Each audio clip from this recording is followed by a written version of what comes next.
ఒకవేళ ఈ రోజు నన్ను అందరూ వదిలిపెట్టారు, నీ బంధువులు, స్నేహితులు, నీ దగ్గర అన్ని ఉన్నప్పుడు తినడానికి వచ్చిన వాళ్ళు, అన్ని ఉన్నప్పుడు నీ దగ్గర అనుభవించడానికి వచ్చిన వాళ్ళు, ఏమీ లేనప్పుడు ఒంటరి వాడిగా నేను వదిలిపెట్టి వెళ్ళిపోయారేమో.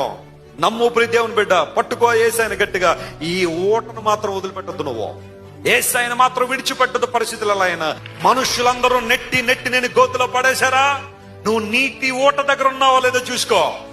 దేవుడు నిన్నే ఒక రోజున ప్రపంచానికి ఎలా మారుస్తాడు. ఆయన దీవెనకరంగా మారు. ఎవరైతే నేను తృణీకరించారో వారే నీ పాదాల దగ్గరికి వస్తారని బైబిల్లో రాయబడింది. దేవుడు తీసుకొస్తాడు వాళ్ళని నీ దగ్గరికి. ఈ రోజు నేను ఎవరైతే తిరస్కరిస్తున్నారో, ఎవరైతే నేను కాదంటున్నారో, ఎవరైతే నేను కాదని నెట్టేశారో పక్కకి, remember my friend, God is gonna exalt you in front of their life. So వారి జీవితాల ముందే దేవుడు నిన్ను హెచ్చించడానికి ఆయన ఎప్పుడు సిద్ధంగానే ఉన్నాడు. స్తోత్రం చెప్పండి, హల్లెలూయా. ప్రపంచంలో డబ్బు గాని, అందము గాని, హోదా గాని, స్నేహితులు గాని, బంధువులు గాని, లోక సంబంధం అనుభవాలు గాని ఇవ్వలేని సంతృప్తి నా యేసయ్య దగ్గర ఉంది. దేవుని నామమున స్తోత్రం కలుగును గాక.